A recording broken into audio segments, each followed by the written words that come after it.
The Donald Trump criminal trial in Manhattan is a sight to behold, and not just what's going on inside the courtroom where witness after witness testifying against Donald Trump is just absolutely devastating for his defense, but when the day ends or when the day just starts, Donald Trump goes out there in front of the press and he just starts whining. You may remember in the New York Attorney General civil fraud case, Donald Trump was whining about his lie that Justice Arthur Engoron was valuing Mar-a-Lago at $18 million, even though Justice Arthur Engoron was not. Justice Engoron was taking Donald Trump's lowered valuation of Mar-a-Lago because Trump wanted to pay less taxes, so he devalued Mar-a-Lago. But remember, Trump would go out and go, and Justice Engoron is making Mar-a-Lago $18 million. It's quadrillion dollars. It's $10 quadrillion.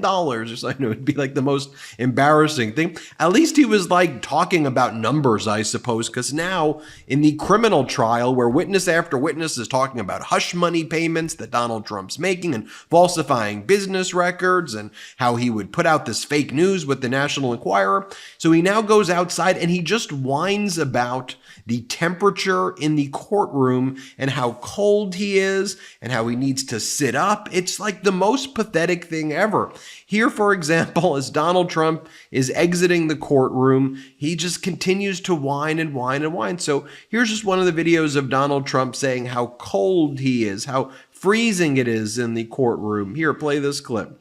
So we have another day of court in a freezing courthouse. It's very cold in there. On purpose, I believe. They don't seem to be able to get the temperature up. It shouldn't be that complicated, but we have a freezing courthouse, and that's fine. That's just fine. Let them keep handing it out. There's a rigged trial. Thank you very much, everybody. Yeah, all right, that was a video by someone named Matt Tarkin Helmet. Great job on that video. Here's the actual video of Donald Trump whining about how cold it is in the courtroom. And by the way, he does this every day. When court starts, when court ends, during the breaks, he whines about that he's freezing and he's not able to even sit in there because it's so cold. Here, play this clip. So we have another day of court in a freezing courthouse. It's very cold in there. On purpose, I believe. They don't seem to be able to get the temperature up. It shouldn't be that complicated, but we have a freezing courthouse, and that's fine. That's just fine. Let them keep handing it out. There's a rigged trial. Thank you very much, everybody. I'm not going to jail, Mr. Jones. You think the heat get cold to make you uncomfortable? What if your friends still on his birthday? Just wait. So I'm not going to show you the 10 other clips of Donald Trump saying that. If you've watched the network, you've seen that. I do want to show you this, though. Karen Friedman-Agnifilo, the legal analyst, one of our lead legal analysts on the MeidasTouch network, she and I every day do a breakdown of what took place that day in trial, and then we do in the morning video live about what to expect that day. Karen worked in that court for almost 30 years. She was the number 2 at the Manhattan District Attorney's Office. She's tried many cases before the judge of this case, Justice Merchan, and here's how she describes Donald Trump's whining. She's never seen it in her career, and she's like, look, stop whining. What are you doing? Here, play this clip of Karen. I never realized how weak he is. I've been sitting outside with the reporters at CNN because they sit outside all day long to cover this trial. And on those freezing cold days, I cannot believe how they sit outside in the freezing cold all day long when they're on assignment, wherever it is, whether it's covering hurricanes or covering Trump's trial or whatever it is. And they're outside for hours and hours and hours, and he's complaining about air conditioning. I mean, he could like maybe wear layers or something.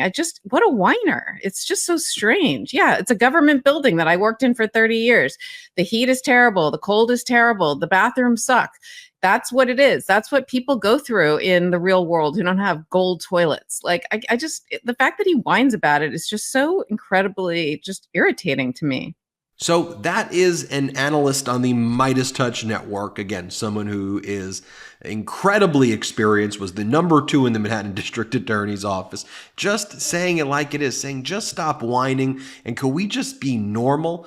on the other hand, let me show you the coverage from Fox of Donald Trump exiting and whining. And there's been a lot of reporting about how Donald Trump continues to fall asleep while he's there. He's like taking full-fledged naps. He's also scowling at reporters during the day. And as I reported here, there were people in the courtroom who were talking about, and people, as I said, very credible sources who were talking about, that Donald Trump was not, smelling very poorly, and how when he would sleep, occasionally he would be passing gas, and his lawyers were like absolutely revolted by him. So now Fox, Trump's modern day National Enquirer with a bigger budget, they have to craft a narrative that being smelly is like a good thing and everybody's smelly.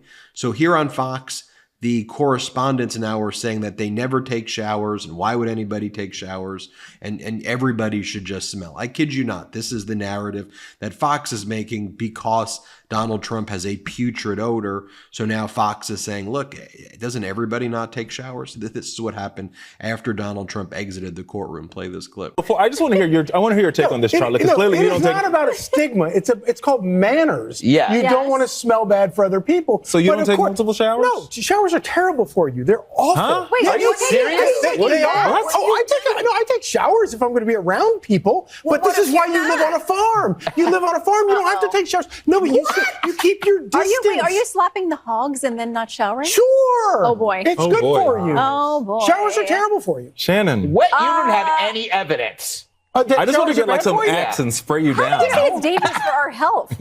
I don't know. E. coli is dangerous for our health. Well, right? But I'm with the judge, like eating bugs, walking around. Everybody just apparently wears pajamas now, not taking showers. I don't know. And they wonder why population rates are down. This is an urban thing. Yeah. Charlie, we learn something new about you every day. Today we learned you don't take showers. Doesn't shower? Yeah. Oh, come on. Ever walk in a store and have no idea what wine to get? Yeah, me too. It's overwhelming to look at a giant wall of wine and have no idea what to pick. Sometimes I spend so much time just looking that I just end up giving up. That's why I love our next sponsor, Naked Wines. This podcast is sponsored by Naked Wines. Naked Wines is a subscription service that seamlessly connects you to the finest independent winemakers on the planet, so you get a box of the market's best quality wines however often you'd like for a fraction of the price that you normally pay in stores. Use our code MIDAS, M-E-I-D-A-S, for the code and password at nakedwines.com and get their incredible deal of 6 bottles for just $39.99. How does Naked Wines do it? Naked Wines connects winemakers and wine drinkers directly, allowing for vineyard to your door delivery at up to 60% off what you would pay in store. By cutting out the traditional retail middlemen costs, winemakers could pass those savings on hundreds of top quality award-winning wines to you without skimping on quality. Listen, this isn't like your college days where you have to just find a cheap box of wine at the store. This is getting really high quality wines delivered straight to you at an incredible price.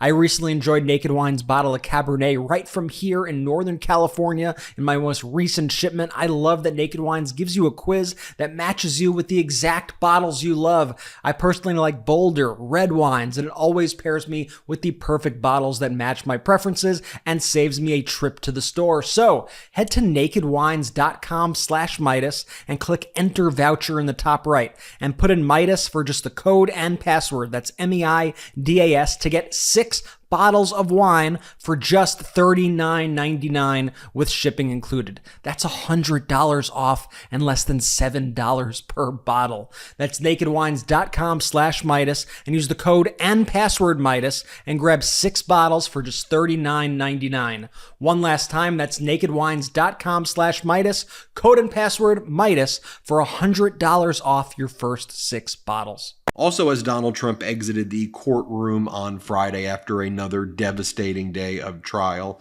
Donald Trump then challenged President Biden to a debate. He said, anywhere, anytime, any place, let's do it in the courthouse now.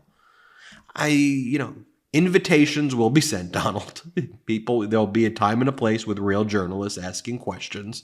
This isn't like your reality TV show where, you just go, let's do it right here, right now. Let's do it at a MAGA rally in Michigan. That's what Donald Trump said as well here.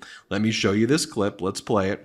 I just want to say that I've invited Biden to debate. He can do it anytime he wants, including tonight. I'm ready. Here we are. I invited him to the courthouse that he has us tied up in. It's been administration. This is all being done through Washington. It's all a well-coordinated attack on a political opponent. But I'm here, I'm ready, willing, and able. And if he wants, I'll do it on Monday night, Tuesday night, or Wednesday night. We'll be in Michigan, a state that he's destroying because of the auto industry. We're not going to have any jobs left in Michigan. No auto jobs left in Michigan. They're all going over to China and other places with this ridiculous EV mandate, electric vehicle mandate. But we're willing to do it Monday night, Tuesday night, Wednesday night, Thursday night, or Friday night on national television. We're ready. Just tell me where. We'll do it in the White House. That would be very comfortable, actually.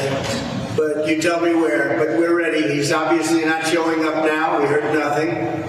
By the way, that's what Donald Trump was saying when he was exiting the courthouse. I mean, how unhinged can you be? And as I've always said, Donald Trump's like debate me now, bro routine, it's all setting up for the fact that Donald Trump's not going to debate.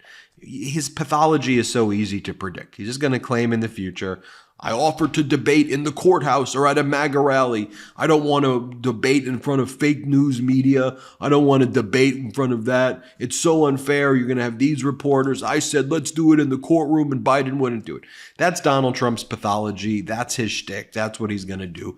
It should be so obvious that that is ultimately what he's going to do. But enough of Donald Trump whining. I could show you 20 more clips of his whining. I think you get the point. He left the courtroom. He whined. He whined this, whined that. It's unfair. It's freezing. I'm cold. Whatever. Here's President Biden, though, talking about the difference. This is incredible video that he put out. The difference between, fighting for the people of Scranton and Trump fighting for the people in Mar-a-Lago. Biden talks about fighting for workers and compares it to Donald Trump's Mar-a-Lago logic. Here, watch this video that Biden put out. It's great. Play the clip. We all grew up with folks who sort of looked down on us because of what our dads did. They weren't in business. They weren't executives. They weren't something special. But they are special. But people like Donald Trump learned a different lesson. He learned the best way to get rich is inherit it. He learned that paying taxes was something working people did, not him. He learned that telling people you're fired was something to laugh about. Not in my household, not in my neighborhood. I mean it sincerely. No joke.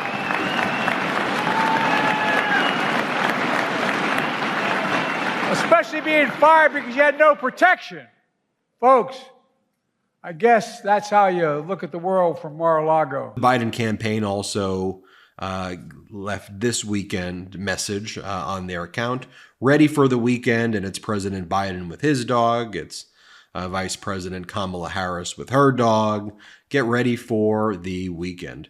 And as we wrote on the MeidasTouch account, please keep MAGA politicians far away. Like Kristi Noem. There she is right there with her handgun. And Kristi Noem just wrote a book. And in her book, she talked about how she murdered her puppy, Cricket. And she shot her little puppy to death because it wasn't a good hunting dog. And so she killed her puppy. And I mean, she is as close to Donald Trump as you can be. And she was bragging about killing puppies, and then we learned that she killed like horses and she killed goats, and she bragged about doing so and thought that this would be endearing to people. Like a very, very, very strange behavior right there. Look, Donald Trump also, as he exited court, take a look at just some of these post, all caps, unhinged, total maniac. What's going on in court? Remember, we had about 3 witnesses testify so far. You had David Pecker testify, which was devastating for Donald Trump. Karen Friedman-Agnifilo said it exceeded her expectations about how good Pecker was actually going to be. He laid it all out, the deal he and Trump made to benefit Trump's campaign by buying off these stories and falsifying records regarding the, people who had bad stories about Trump, who Trump had sex with while Melania was pregnant, and how it was to influence the 2016 election.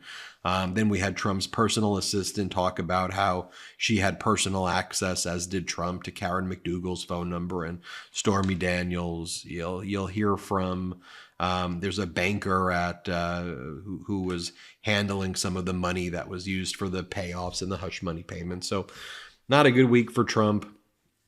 spiraling out of control. I mean, you see it for yourself. I just want normalcy. I mean, the fact that you now have Fox saying that saying that you shouldn't take showers because Trump's smelly. Come on. Hit subscribe. We're on our way to 3 million subscribers. Thanks to your support. Thank you for watching. Have a good one. Enough! Send him to the big house, not the White House. Get the new exclusive tees, mugs, and stickers right now at store.MeidasTouch.com. That's store.MeidasTouch.com.